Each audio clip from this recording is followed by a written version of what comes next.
Well, welcome to Schenectady Today in and around the Capital Region. We're so happy you're joining us today. We have a great show today. We've got 6 segments. We've got 13 guests. It's going to be lively, and we're going to find out a lot of good information today. And I want to just tell you who's going to be on the show. We're going to be talking with the Animal Protective Foundation.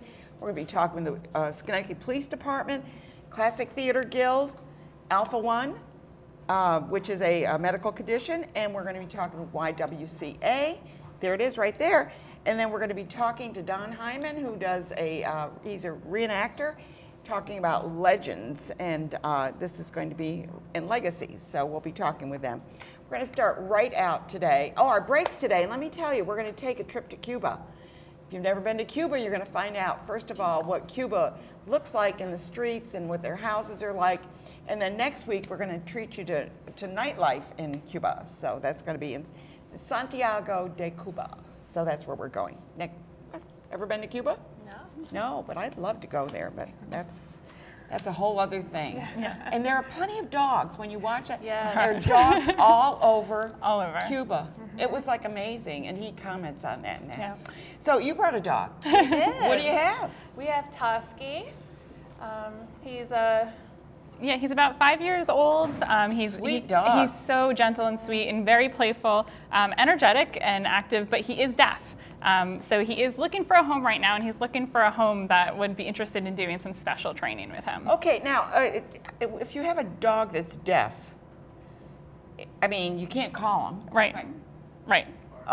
You might use lights or something? Yeah, and sometimes vibrations, but a lot of the training is to teach them so that they check in all the time, so that they're always looking back to you, so that they know if you need something from them. And you want to keep them on a leash? Yes. Well, you should keep all your dogs on a leash, but this one especially because you don't want him to get away from you, and you can't call him back. Right, exactly. Yep, so you wouldn't be able to call him if there was danger, or if you just needed him to come in because it's cold outside and you're ready to make dinner. What about those collars that have the little, you know, I have a neighbor that uses a collar, and it used to kind of let him know not to go any further. Right. And now he doesn't even need to put any charge in it or anything, because he already knows he's got the collar on. Right, yeah. So, I mean, people can certainly look into the e-collars. In general, we don't recommend them. Oh, okay. But if they're working with a trainer and that's ultimately what they need to do to keep the animal safe, that might be an option for them. Yeah, especially a dog that's deaf. Yes, that yeah. You can't do that. So we're talking about volunteering, and we have a few volunteers in our audience. Or a volunteer in our audience. Yes. Yep, Ed Grintner, he's a volunteer. He's a wonderful volunteer. What does he do? He comes every Wednesday and helps us with all our dishes at the shelter. But he, when there's not dishes, he is doing laundry, helping anywhere he can. So he's a great addition to the APF, and we love having him. And do you need more volunteers? We do, and we just reopened our volunteer program.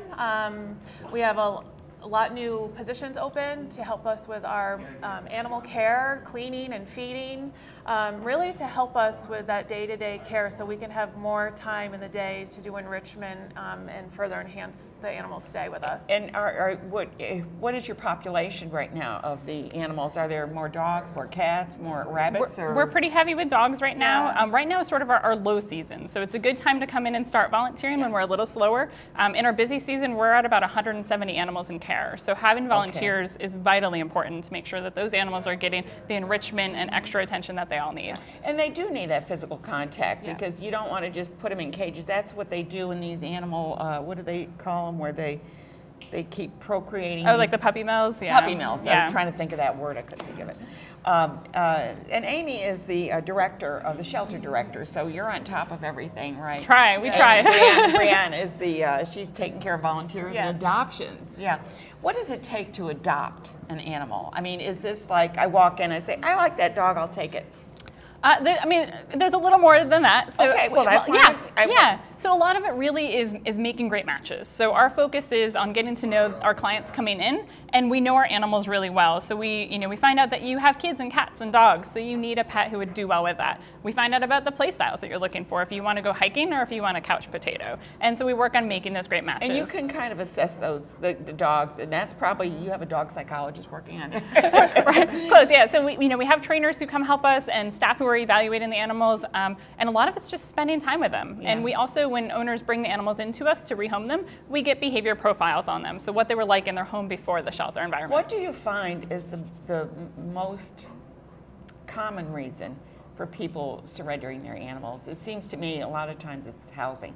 And housing is definitely a factor, but we found too, really there's a lot of contributing factors to that. It's not usually just one thing. It's sort of life happening all at once. So it could be that they change jobs and now they can't afford the same housing and now they have to move.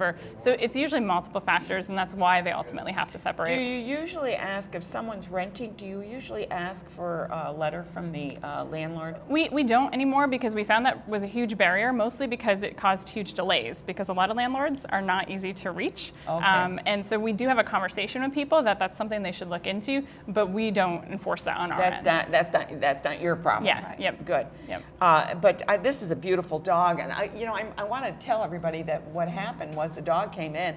This dog has just been a love to everybody in the audience. He just look at him. He's such a gentle soul, just so sweet, and he really wants to please, and is just a very happy-go-lucky boy. So and he came from a home with Yep, he came from a home with kids and a Chihuahua, and so he has lived with other dogs.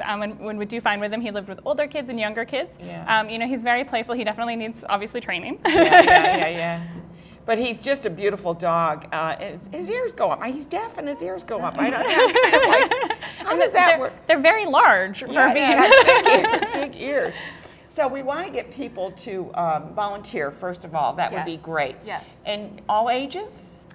You do have to be 18 years of age. 18, okay. But we do have a lot of projects outside of the shelter that if kids and teens want to help by doing donation drives. Oh, that's good. Making adoption signs for pets. That's on our website, animalprotective.org.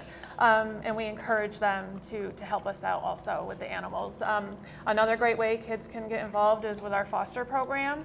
If they have, the fostering is a wonderful program. Yeah. So if they have a parent or guardian that is willing to help them out with fostering an animal, that's a great way for them to be engaged with the animals also. So you have a number of ways that we can get, because kids do love animals, and we want to encourage them to care about them, and if they can, maybe they can't own an animal because of certain things, but they could help. Right, absolutely. And they can get a little experience. Exactly. Yeah, this is an unusual thing because they're on this week, and we're going to have them on next week because we're going to be talking about an entirely different thing, your big fundraiser coming up. Oh, yes. Yeah. Yes. So you're low on cats, but cats usually start cropping up in the spring. Yes, we start to see kittens coming in more often very soon. We have cats available, and we actually have a couple of senior cats available right now, about 6 to 8 of them, and we have a volunteer who has sponsored all of our senior cat adoptions, so they're fee waived for a limited period of time. Oh, nice. So if somebody wants to come in and help a senior cat, that's our cat's 8 years plus,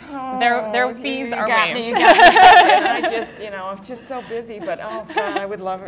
They make such great pets. I know they do, and they're not very, you don't have to attend to them. I mean, you can go away for 8 hours and they'll live. Right, yes, yeah. And they're already trained. You would never put them outside. Right.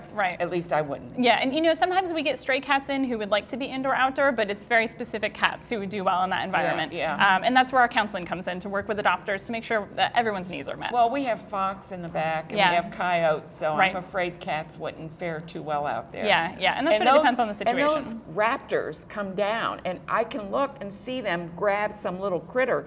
I feel bad, but I guess that's their meal. Circle of life, right? Yeah, but it is what it is. But I see that, and they're so fast, and I can't believe how those owls and things can grab something so quick. But anyway, volunteer and go down there and help them out. And if you can afford and have space for an animal, please adopt. Don't go to a puppy mill. Go to the animal shelter, right? That's right. Yes. All my animals have come from the animal shelter, and they've all been great animals. Good. And they died of old age. Yes. So good. So we're going to take a quick break, and when we come back, we're going to be talking with Mike Sieber. But I just wanted you to know all the information that you hear on the show today is on my website and will be on Facebook. So stay tuned for Santiago de Cuba.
my understanding that is a typical Saturday night in Santiago de Cuba, and everybody comes out and walks the streets, and they hear music and video and everything. You'll see more of that throughout the show.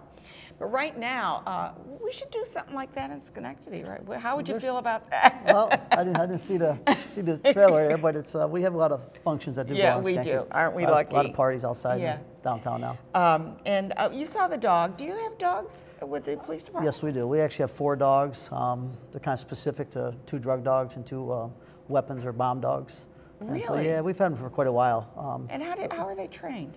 Oh, there's a lot of training involved, a lot of recertifications. They have to constantly be trained. You know, there's I haven't been to training myself, but there's specific for whether it be narcotics or weapons or bombs. So well, the bombs, I would think. Yeah, I mean, weapons would be just metal, wouldn't it? Or? No, it's all gunpowder and explosive type so stuff. Yeah. No, they're very sensitive. They're keen scented. So they would be used like during walking, like when I'm in an airport. I notice they're stiffing my luggage and stiffing everything. I don't have anything to worry about. But you never know, get stopped. I've never been picked up or anything. But I wondered, and I've seen them go through, and maybe they're there for particularly that they've gotten an announcement or something that they're looking for. No, sometimes it's just general checks. You know, it doesn't always have to be something. It's just heightened awareness to make people aware that if they're going to a location that they may be checked, kind of a deterrent. It's a good idea. Well, yeah, we use them. I was just going to ask you, where do you use them? Like on summer night, would you be using them? Yeah, sometimes. Things have changed, you know, as far as society has changed now. So anytime we have a large event, we have to make sure that the area is secure. Sometimes we go through the high schools. Sometimes we go through, you know, downtowns. You know, different things for different events. I don't want to say every time we do it, but it's just yes. But it's preventative. So this is really where we should be looking at, is to try and prevent these incidents from happening. Absolutely. Yeah. You know, we take a lot of measures nowadays. It's changed over the last 10, 15 years dramatically, and even more so more recently. Well, when you hear about these shootings and things, I mean, it's like, and I don't even know, when you look at what happened in Las Vegas, there was no way to prevent that. I mean, sometimes there's just no signs. You know, you try to. The guy was how many feet away? Or, I don't know how many floors up he was. 20-some floors, I believe. 20 floors and hundreds of feet away. Nope. Obviously, it's all premeditated. He had a lot of preparing to do, a lot of things that he had to do, but doesn't mean he's tipped his hand to law enforcement or anybody else. Yeah. You know, the old see something, say something, that really sticks to mind. It's important that you know, if it doesn't look right. But even when they did that, sometimes it falls apart. You're right. Yeah. It does, because you know, we're in America. People have a lot of rights, and that's why we're here. And you know, obviously, from a law enforcement standpoint, we have to respect those rights. But it still limits your ability sometimes to dig deep. But you know, I watch Law and Order. I know how that is, and I'm going, oh no. Well, they're TV shows, and they happen real quick. They solve it in 1 hour. How come you guys don't do that? Sometimes we do, but most of the time that's not the reality of it all. Now, you were saying that earlier, before we came on the air, that you are upgrading some of your electronics and things. What's going on? Yeah, just I'll be there 29 years this year, so things have changed. And he was on my show 20 years ago. I look the same, I hope. Yeah. No, so technologies have changed. We in law enforcement have, when I say we, nationally, have really embraced technology. It used to be when I first came on, we had a whole 4-inch monitor in a car, and computers were just starting on that stage. Now we have high-tech computers that can generate a lot of information to the officers as they're on patrol and so forth. So it really you can disseminate that information quickly. Get it in more real time. So it doesn't it can get relayed in seconds. Not delayed or anything. Yep. And even our reporting, we do a lot more crime analysis of an area. So be proactive policing. So try to deter crime. So if you have a bolo, everybody knows. Yeah. Right? Yep. And within seconds, you can get a picture out to all the officers. You know, even so they have a monitor to see. They have a monitor, and even through some of their cell phones that we stream out data sometimes if it's relevant to the you know, the just shift that they're on and so forth. Information is everything, but nope, it is. What about the cameras? The camera project is priceless as far as I'm concerned. It gives us so much information, and what I mean by that is from a proactive standpoint, but from traffic control down to a missing person. Sometimes we can look for, you know, if somebody left the house, you got something in the area, you try to see if somebody's a child or adult that wandered away from home. You can actually, you know, zero in more, you know, when the last time they were seen. From solving crimes, you know, we go It's on amazing when there's a crime. and then they find out that this store had a camera and this one had a camera and that one had a camera, and then they can start coordinating the shots and seeing the face on this one but the back on this, and they've got and as technology changes, it's going to get even better. You know, when you can stream face more. recognition. Well, facial recognition. Not only that, is a lot of these stores that you just referred to, they're not. You know, we have to go and physically get the information from them or the video from them. Sure. Do you need a warrant to get that? Not if they're cooperative. If there's stuff, no. Most people will just say yes here. Yeah. If it's a store, sometimes. But a lot of private residents now have cameras. I know it. So you get a lot of information from video of somebody coming in, a suspect that came into a house or something like that. So it gives you a lot more to go on than it used to be. Yeah. You know, rather than pounding a neighbor's doors. So your tools are increasing. Yes. It's changing law enforcement dramatically in a good way. Yeah. You know, making people safer. And how is it now? There's the police department. There's the sheriff's office. I'm just trying to get this in my mind. You have the police department in Schenectady. Rotterdam has a police department. Then you have the sheriff's office, which is a county thing. Is that correct? That's correct. Then you have the state police. Correct. And they take care of the state, and they're different barracks wherever they are. Then you have the FBI, right? Yes, that's is that federal. Pretty much that's the progression. Okay, because CIA doesn't do anything in the United States, technically. I don't know. They won't tell us. No, no. Every agency, you know, the cooperation amongst agencies now is better than ever. Also, you know, from a national, federal level to a state level, you know, we share information way more than when I first came on, and as time goes on, so it's the sharing of information is just as important as they're not quite as territorial as they were in the past. Nope. And then you just mentioned the sheriff's office and the state police in particular, and you know, they work within the city with us. We have actually state police officers, 2 of them right now, on patrol with us in the afternoons. Oh, really? I did not know that. Jointly patrolling, and that's been going on for several years. I have found the state police to be so courteous and so, you know, effective and efficient. Not as nice as the Schenectady. Well, not as nice as Schenectady. Absolutely. But no. It's you know, again, law enforcement, you know, you got to be approachable. You really do it. You know, I'm not saying it's changed since I came on, and if you're but it's all about even Proctor's has a police here often. Oh yeah, you know. Officer Nick. And he's such a nice guy. No, he's really good. Does a super job. Very nice person. He's approachable. You can talk to him. Not only that, but he seems caring about what's going on around him, and will actually talk to people. No, we call it taking ownership. He is definitely, he knows his zone, his zone being downtown. He walks in and knows most of the store owners or the people that work within the stores. He knows the people that are regular downtown. And that's why I smiled when I said Officer Nick, because it says Nick Conopasses, but everybody calls him Officer Nick to simplify it. But isn't that nice? No, it is. That's true policing as far as we're concerned. You know, to get out in the community, so the community knows you as much as you know the community. And it's hard because sometimes our officers go from call to call to call, and they don't have the time to well, and you need patrol. And patrol means you're patrolling, but you don't have that many patrol. I mean, you don't see a lot of police on the streets. I mean, they're probably there. Yeah, but we're there. No, but I'm saying are they on bicycles, or are they, because they use bicycles on everything. We actually adapted. We have bike carriers on our cars now, so in the summertime that they can, or in the nicer weather. I like that. No, I love the program because it gets you to interact with the community more. And people will stop and talk to you. Oh yeah, especially on a bike. You drive by in a car, somebody might wave, or it might get a bike, going past them. On a bicycle, you get to stop and talk, or somebody might wave you down. How about horses? Love those horses. I love those horses. We don't have any right now. No, well, that's a big commitment. Well, it's also different crowd controls. The horses are for different reasons. You have them up in Saratoga for the parks and stuff like that. Albany, because they get such large crowds down there. There's the purpose for them. But everybody loves the horses. Oh yeah, they got to go over and pet the dog. Myself included. So we do have good protection in Schenectady, and they respond to calls very quickly, as far as I've understood. We do have problems in the city because we have an element that is creating problems. No, it's a city environment. It's an urban environment. A lot of people living in a small area. So obviously, not everyone's going to get along.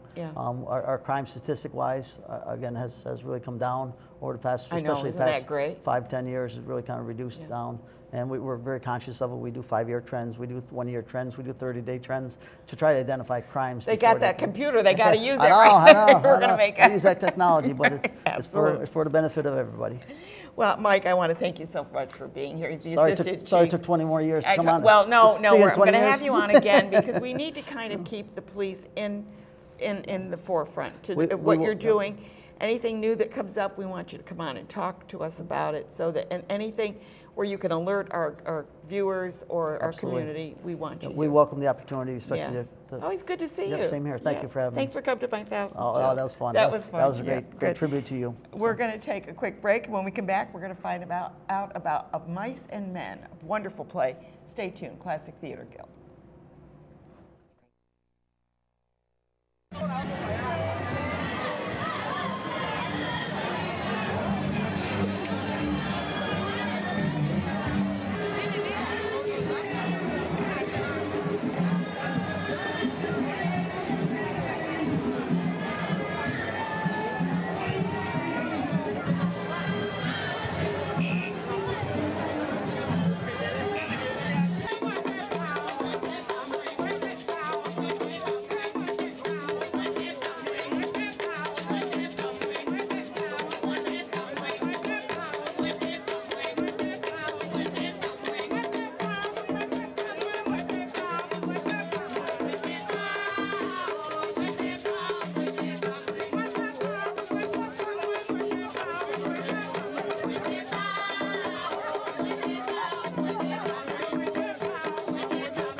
And here we are back again from our trip to Santiago de Cuba. And right now, next to me, I have John Birchler. John is the director of Mice and Men, and that's going to be at the Classic Theater Guild. And they're performing at a new location, actually. Or is it a new?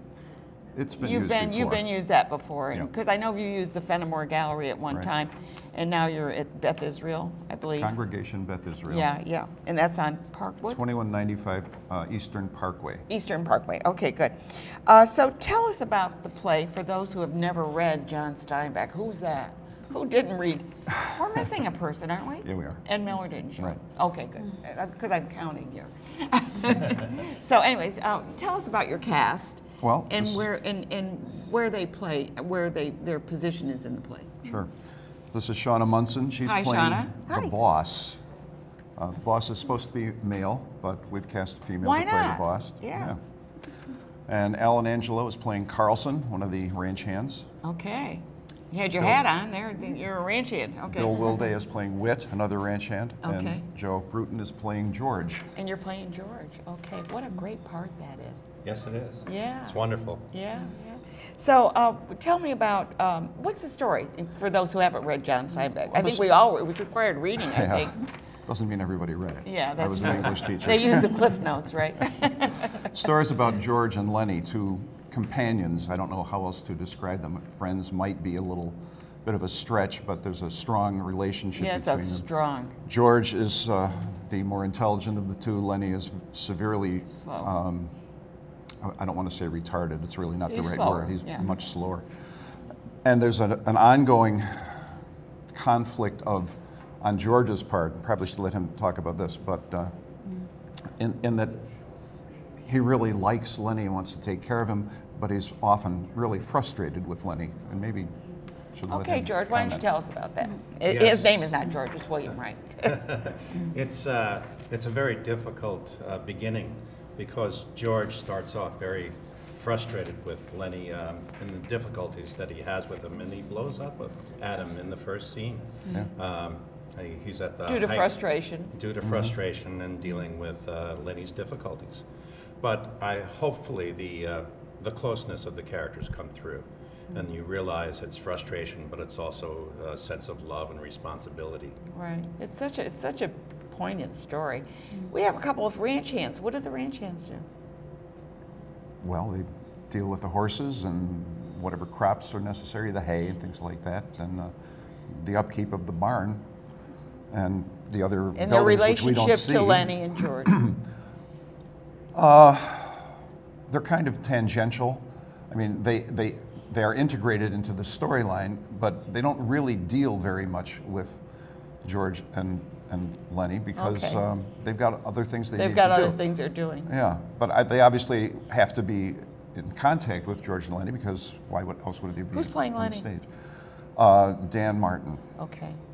Okay. And how long has he been acting? Is he a seasoned actor? He's been acting a long time. Okay. I know back from about 18, 20 years ago, he was in The Crucible at Schenectady Civic. Before that, I don't That's know. wonderful. Yeah. The reason I ask is because I am going to go around and ask people how long, and I wanted to address him first. So, George, how long have you been? George. Joe. William. Joe. Joe. Yes, Joe. Joe, I'm sorry. How long have you been? Since 8th grade, so that would be 13. I find it as I hear this, that once 13 it's in years. your blood, it's in your blood. Yes, it is. Yeah, you get hooked on it, and you might divorce yourself from it, but you always. It's seem always to going to come back. Yes. And how about you? You could hand this. I'm the newbie. I've Really? only been around for like 3 years. So I've You been have around- never acted before, and now you've dropped your feet into the water. I was 67 years old before I stepped foot on any stage for any reason. Good for you. But I love it. It's I've read the best thing about acting and getting into community theater is the friends you make. Yeah. That's the truth. You become a family. Yes. You do become a family with every production that you do. Yep. And Alan, I know you've been around a long time. I shouldn't say that, but I mean, you've been around a while. Well, You this is better. my 123rd production. Oh my gosh, And, 123. I'll be 67 March 5th, Okay. and I've been doing acting since I was 30, so it'll be 37 years. My character is Carlson. Steinbeck has a lot of foreshadowing. I'm the character, the SOB, that goes out and shoots the dog. That foreshadows. You're the guy. I'm the guy. And that Doggone. foreshadows George shooting Lenny. We have a theme with dogs here today. I don't know, this is not good. The characters, the Doggone. range hands are in difficult positions, the depression, life is simpler, Right. but they're survivors. But even though they're not highly educated, they are intelligent and there's a certain dignity to them, even though they're poor. Okay. Sean, how about you? I was in my first little play when I was 8 years old, and I will be 48 on Sunday, so 40 years. You love the stage as well. Absolutely, all my life. And I know that John has been involved a long time with theater. John, how big is your cast? 10. 10. Oh, that's a good sized cast. Yeah. Yeah. And are you ready to go? And when does the play start? Play opens Thursday of next week. It's the 8th. Okay. And Are it we ready to runs- go? We're not. We're still working on the set. We're still getting to the point. We don't have lights or sound effects in place yet. We will soon. We're not completely off book yet. We're working on that. That's tough. I'm trying. I did not point you out. All you have to do is write it on your hand, and it just kind of like look like He's got 8,000 lines. I'll need a bigger hand. 8,000. Not really. No, I know, but I know he's got a lot of lines. Yeah.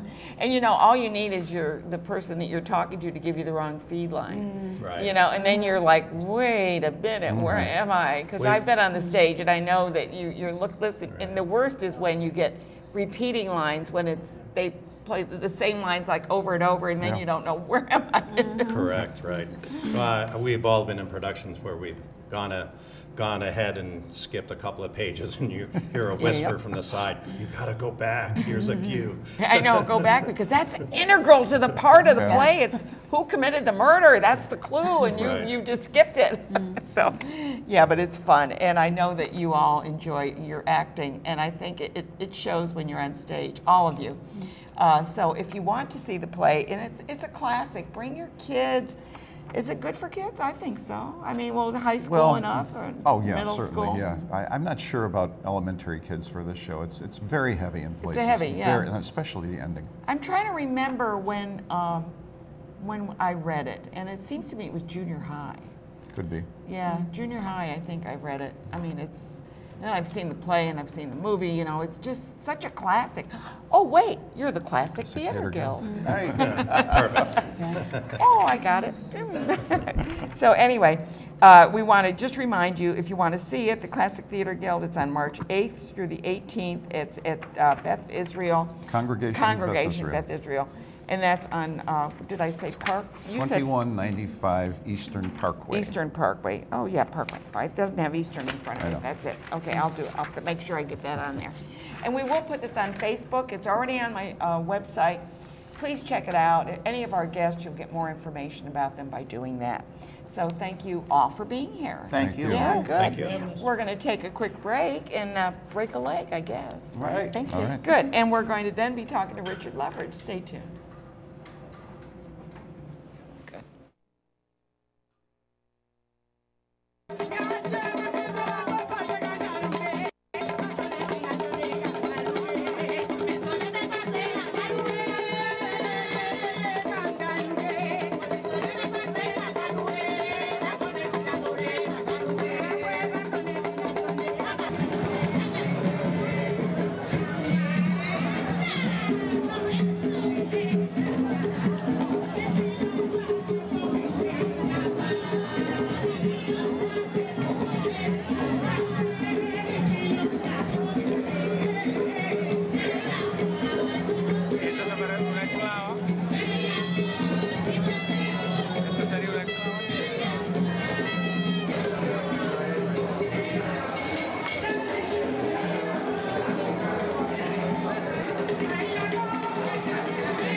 And we're back again, and that looks like summer night. But tell me about Alpha 1, because some of the viewers might not be aware. Sure. It affects the lungs and other... Alpha 1 antitrypsin deficiency is the genetic form of emphysema and COPD. So that makes it really easy, right? Yeah, it does. It narrows it right down. In the big universe out there, it is a pretty rare disease, but when you talk about people that are suffering from COPD, it's not very rare anymore, because 1 out of 300 people that have COPD actually have alpha-1 antitrypsin deficiency. And you can do a test for that. Here's the thing. The Centers for Disease Control, the European group, it's pretty simple. Everyone with COPD should be tested. Everyone with a breathing condition, and it could be a child, it could be an adult, it could be a senior. Asthma, something. Anyone who is having a breathing condition that's not responding well to medication should be tested. Those are absolutes. And is it treated differently? Well, that's a really good question. 90%, let's say, of your treatment is exactly the same. So if you have COPD, what do you need, right? You have to watch your diet, watch your diet, take your medications, trigger avoidance, if cats, a big hill, if it's a cat, if it's running, and then what's the last one? We know what the last one is, right? Exercise. People think that's very counterintuitive. Without exercise, anyone with COPD is really shortchanging themselves. It's very hard to do. But a lot of the good things in life are really hard to do. Right, right. But the difference is if you have alpha-1, you're missing a little bit of that medication regimen. Everything else is exactly the same. And that little difference can mean an awful lot. And the other thing is, and this is the cool part, and there is a cool part to having a rare disease, is once you're diagnosed, everyone in your family, since it's a genetic condition, they're all aware. So if a child is born, there's a liver. They can jump on it right away. Exactly, so you know. And here we are. What are we going to do? What are we celebrating today? Tomorrow's Rare Disease Day. Absolutely. It's Rare Disease Day tomorrow. So I rather celebrate than recognize. We don't celebrate that we have alpha-1, but nothing is worse than not being diagnosed. Absolutely. Living in the dark. So again, Rare Disease Day tomorrow, so think about it again. If it's yourself or a child in the family or a relative or someone in a home that has a breathing issue, get them tested. Absolutely, and I like the idea of addressing that. You brought a video. So I did. When I was in Portugal last year for the International Alpha-1 Conference, and I met a young alpha that Just a minute, we're getting a message. Oh.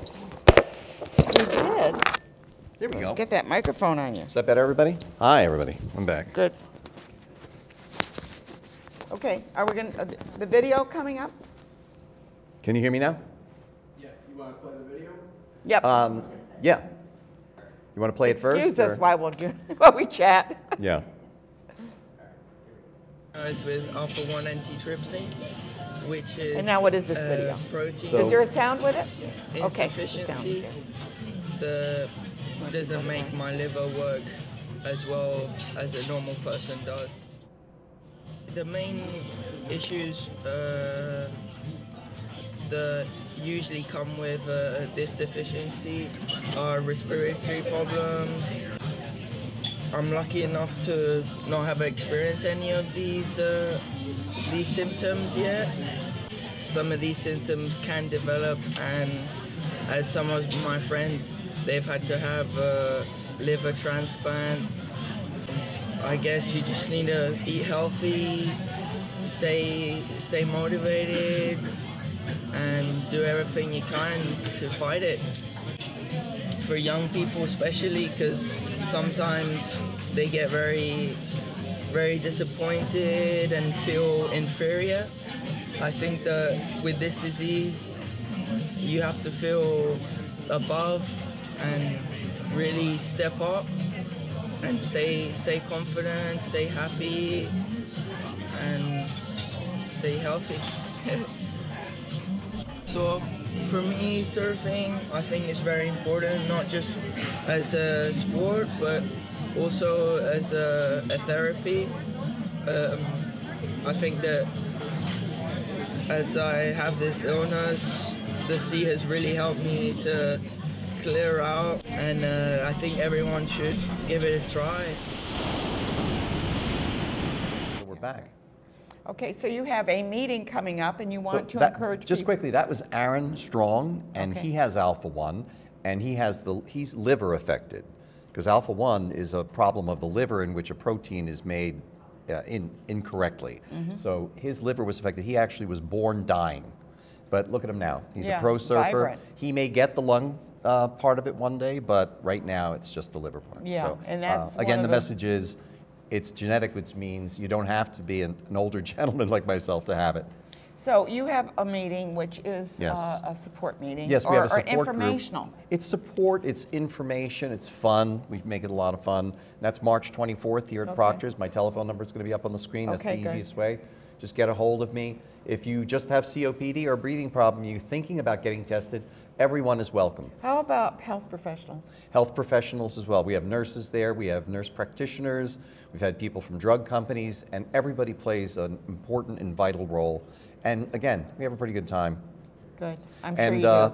I'm also the creative director of Proctor's. Don't forget to catch The Humans coming. I'm really Next week. so proud to be talking about And it's that a play. show. It's not a musical. That's It's right. a play. And you know who stars in it, right? Who? John Boy. Get out. That's right. I didn't know that. How awesome is that? Oh, that so is again, awesome. this is a 4 Tony Award winner. It's Yeah. funny. In a word, it's very human. Yeah. It's funny. It's sad. It's wonderful. 4 Tonys, best show as well. You're going to love it. Big plug for it. So Yeah. anyway, a big plug for Alpha One. Find out about it. Come to the meeting if you want to learn a little bit more about it. Absolutely. It's here at Proctor's, and give Rich a call. He'll be Thanks, everybody. happy to have you. Thank you, Ann. Always good to see you. Good. We're going to take a quick break, and when we come back, we are going to be back and talk about the YWCA Women of Achievement. Stay tuned. Well, that's more fun than me. There's laundry hanging out in this beautiful sun to dry, but I'm taking these pictures right here also just to show you these modest but lovely little houses. Santiago is a two-story town. That looks a little rougher, but there's the laundry on the roof. And there's more laundry, and dogs seem to roam freely. Here's a three-story house. There's a University of Medical Science. A little bit smaller house there, partly under construction, with laundry on the roof. Here's definitely a house under construction. Bueno. And here we are back again. Oh my goodness, another year, right? What is it, 30 some odd years? 35. 35 years, is that wonderful? It is. YWCA, Women of Achievement Awards, and they're giving one to Swanker as well, is that correct? Yes. So tell us about it. Oh, it's a wonderful event, honoring amazing women from our community, just humble women doing outstanding things. You know, it's so often we hear, I don't even know why I'm deserving of this award. Well, it makes you feel that way. Yeah, well, you would know. being a woman I of know, achievement. I really thought, are you sure it's me? You know, yes. why? Oh, because you do such wonderful things. And so our list of women this year that we're honoring are phenomenal. I mean, I'm reading through their bios, and some of them I knew and some I didn't. Yeah. And it just continually impresses me year after year. Yeah, I had Miss Chaudry on the show, and she's an amazing woman, too. Yes. Yeah. Well, and what's wonderful about the award is that they're nominated by community members. I know. So it's not just YWCA volunteers and a closed unit. Right. You have this. It's wide. Right. You know, and it's like it's an amazing event to go to because the women come up and tell their stories, and some have like prepared speeches, and others will just kind of talk off the cuff. But it's just so, it makes you realize there are people that do things selflessly. Absolutely. Right. And they want to do that. I think it's great that you honor them. Yeah, absolutely. And you know, and the mission of the YWCA is eliminating racism and empowering women. And so this is really all about empowering women. And it's on March 8th, which happens to be International Day of Women. So Is how that cool you is planned that? I think you Yeah, planned that. happy You must have planned Happy that. coincidence. But Yeah, and I don't know if I have the list here of the honorees. I think I had it we somewhere. do have it for the Yeah, so here, there you go. yeah, That's right. here you go. Yeah. So we have Dr. Deidre Hill Butler from Union College, Miriam Kajuste, Laura Huddy, Lee Lounsbury, Sujata Chowdhury, Rosemary Perez Jaquith, and Libby Post are our Women of Achievement. But we also have other honorees as well. So like you were saying, we're honoring in memory Esther Swanker, you know, such a great loss to our community. Oh my gosh, yes, she was so vibrant. Yes, and did so many things for so many wonderful organizations. Absolutely. The library, the Ellis Foundation, went the on and on. museum. So those are actually the folks that are accepting So, on her behalf. so you have people that are accepting them are the people that she probably helped the most. Probably. That's why we chose them to accept. And then amazing Marie Dabraki from Head to Toe, and she is absolutely phenomenal. What an entrepreneur and a part of our community. And a cool story. Yeah. You know, it came to be because she was looking for something that was a health and wellness for pets and welcoming and accepting. Bam, she did. And here well, we you know, are. it's what is it? Necessity is the mother of invention. So you come up with your ideas, and you follow through on it. But it does. If you look at it, not everybody will follow through. They kind of languish. You know, it's a great idea. I don't have the energy. I'm not sure. But when you have someone who says, "I'm going to do it," and then they start, and of course the YWCA is so empowering to women. You have so many great programs. You have the idea of not a halfway house, but a domestic violence shelter. Yeah, violence shelter. You have the children's programs. I mean, tell them what you do. I'll go for it. So we have our domestic violence shelter, which actually, domestic violence, men and women, victims of domestic violence, come into our shelter. And also we have housed some homeless people in our shelter as well. We also have a housing program, housed both on campus at the YW and a house 2 doors down. Then we have some apartments in the community, and most of those folks are people who are at risk of homelessness or just need a place to stay. For a break. Yeah. I mean, you know, because in their life, things have gone bad and they know they're going to get better, but they got this little spot here that they need that little bit of help. A woman who went through our program and actually works for the YW now yesterday described it as a springboard. It's a good way. I like that. Great way to describe it. And then we have our children's centers and our NAEYC accredited Quality Stars New York children's centers. We have one at the YWCA on 44 Washington Avenue, and then we have one at Community College. Right, the Community College. And you also have do you have a swimming pool? We don't have a pool anymore. Yeah, not anymore. Oh, well, that's the way it goes. Yeah. Our building was built in the 1930s. Yeah, I know. Oh, well, we still do fitness classes. You have the fitness classes and everything. Yoga. Yeah, that's great. So let's tell people when they can get tickets. Can they still get tickets to this? They can still get tickets. We can take reservations really up until last minute, but we'd prefer them to be in by this Thursday. And this is March 8th. Yeah, so next Thursday. Yeah. Yes, March 8th, and it's going to be at the Glenn Sanders Mansion, yes, as it always is.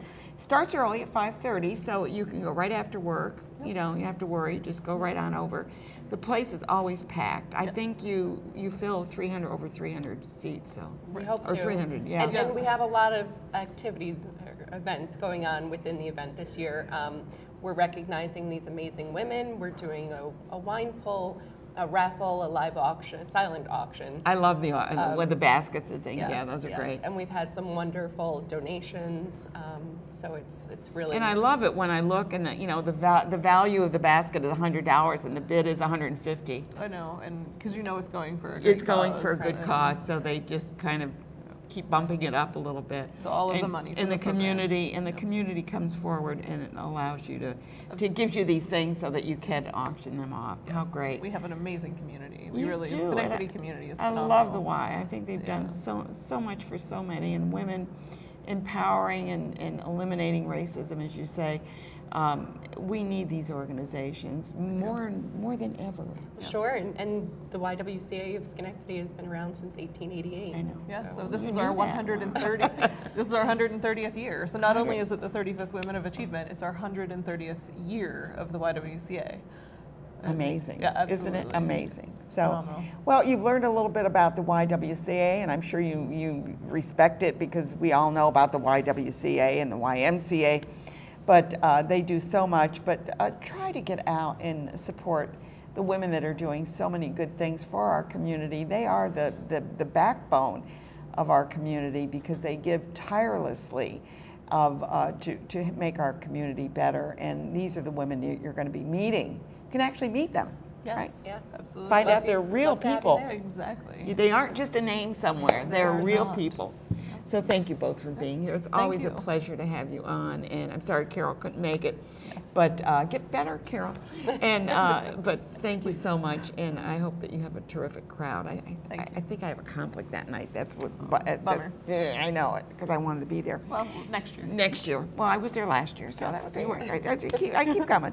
So thank you. So we're going to go on with our next guest, which is Don Hyman. Stay tuned.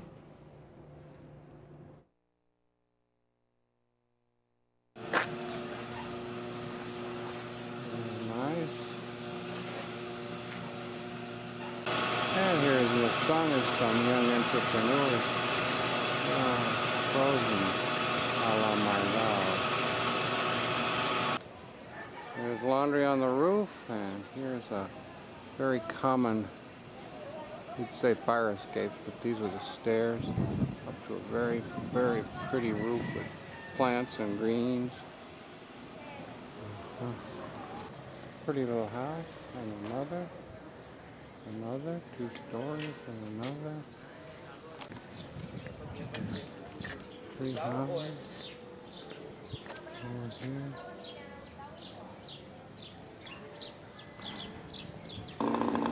I have one of my favorite persons on the show today. I can say that, can't I, Don? Sure. He's a musicologist, he's a historian, he's a reenactor. Is there anything you don't do? I haven't hit the haven't hit the Powerball yet, but I'm working on it. Okay, all right, well maybe you'll win that. Yeah. How you doing? I'm doing great. So tell me, Don, what's going on, because you got a big event tonight? Yeah, we've been working on this for quite a while. It's called Profiles of Legends and Legacy at City Hall in Albany at 5:30 tonight. And that's the 27th. The 27th, yeah. And what it involves is I'll be reenacting as Booker T. Washington. And who was Booker T. Washington? Booker T. Washington was an educator and the president of Tuskegee Institute in Alabama. He started in 1881. He's quite a colorful character, and I was impressed to do him last year at Skidmore College. They had a program called Dear America, History Meets Hip Hop. So Penny Meacham, who's doing Sojourner Truth, the two of us have worked together for years. She also was involved in that program, which had other historical characters like Eddie Rickenbacker, Rosie the Riveter, Mark Twain. And we decided to take those two characters and take them on to the next level. As you know, I'm a teacher. I've taught at the College of St. Rose for about 7 years in the American Studies department. I used to. And it was always fascinating to me when you learn about history, but then as a theater person and an actor, I would always see these people coming off the page, and what would they do? What would they wear? How would they walk? You know, and it was always a challenge to me to get the students involved in the roles of playing those characters, and they would learn a little bit more about that rather than just give them some rote learning and tell them to remember the dates and stuff. Yeah, I see, and you get into under their skin, so you have to really feel them. There's a detail thing, and I have to give it away. As you know, I like to sing. I love singing, especially Motown, soul music, but everything, the Beatles, whatever country, whatever it can do. And I had the opportunity to audition for the African American Festival in Albany about 8 or 9 years ago. So I went and I told them I could sing Marvin Gaye and I could do Otis Redding and I could stand on my head. And so the lady that was there, you to stand on your head. the lady there, I'm going to call her name Annuola Surgeon, because she really got me into reenacting. She says to me, "Can you do characters?" And I said, "What?" What they did was they had you be a historical African-American historical character and walk around. And I remember for my students, I found a copy of Frederick Douglass, The Narrative of the Life, and I said, I better keep this book because at some point I have to tell my students, my social studies students, about him in American history. So I said, okay, and then I went to the book and I found something that he did, and I created him, and I had a collarless white shirt and a vest, and I grew my afro out and combed it to the side like Frederick. My God. And I walked around, and the next thing you know, I'm in this paper, that paper, and the other, and people are like, now you've got a career. Yeah, and I'm still not a thousandaire. So I got a request after that to be at the Schuyler Mansion. My friends at the Schuyler Mansion. We have some photos, I know. Yeah. At this, got me to be a colonial reenactment, and I was very encouraged to do that because a lot of people don't connect African Americans with the colonial period of American history, and very much so they were there. So the picture you're seeing, that outfit there that was made, that's the Schuyler, right? The Schuyler Mansion. I'm playing, not praying, Prince, who was the butler to General Schuyler for about 20, 30 years. Really? And they have letters about him, and we've done reenactments there last summer.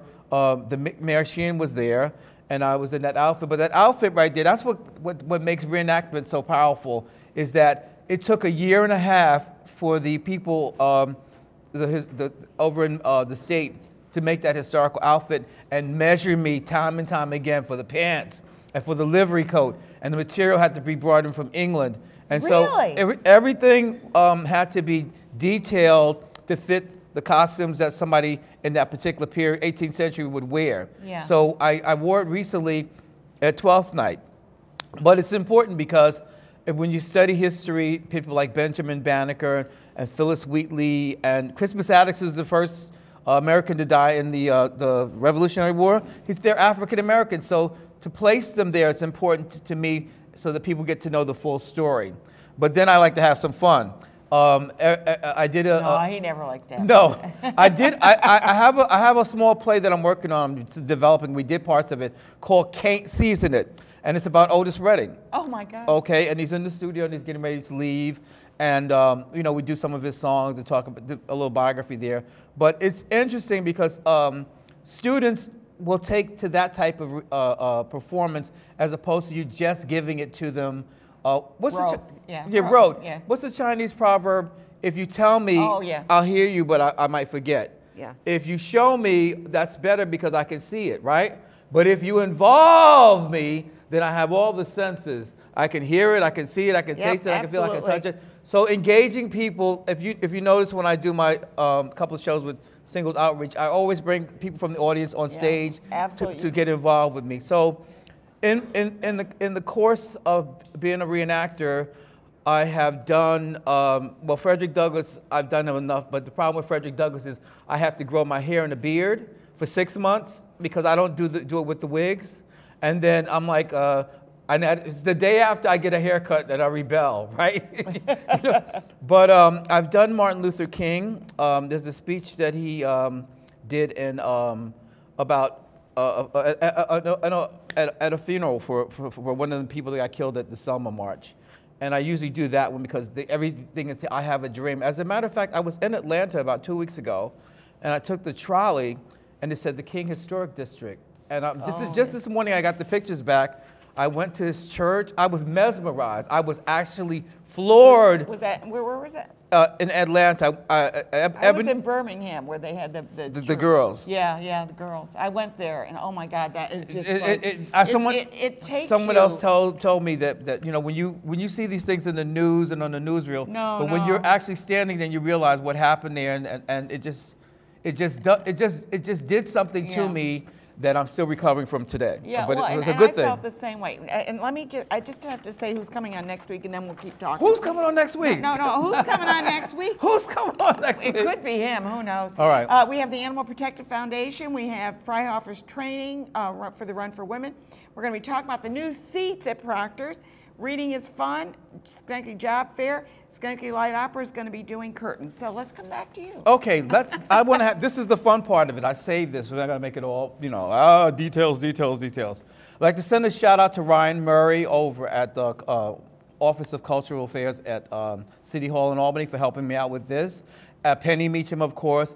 Heidi Hill and Michelle Mavigliano over at the Schuyler Mansion for helping me so much over the years with the costumes and everything. But here's a trick question for you. Uh-oh. Okay.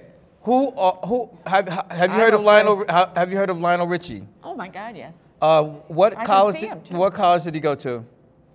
Oh, I would have to say you're going to say Skidmore, but Siena, I don't know. Union? Tuskegee Institute. Oh, okay. I should have known that. Okay. What about another character I did? Don't ask me any more questions. Well, what's her name again? Oh, Mary Lou? Yeah, Mary Lou. I was telling Mary Lou when I was living in San Antonio, Texas, that we went to the Spectrum and it just opened, and they just started with the Spurs basketball team. But the first time I went was to a concert to see the OJs, and the opening band was a band called the Commodores. Oh my God. Lionel Richie and the Commodores, they all meet at Tuskegee Institute. Oh, and as you know, the world famous Tuskegee Airmen were trained there, yep, all right? Yep. So at 26, Booker T. Washington was the president of a college and had raised, by the time he died in 1950, over $1 million, which in 1915 is a lot of money. A lot of money. $600,000 was given to him by who?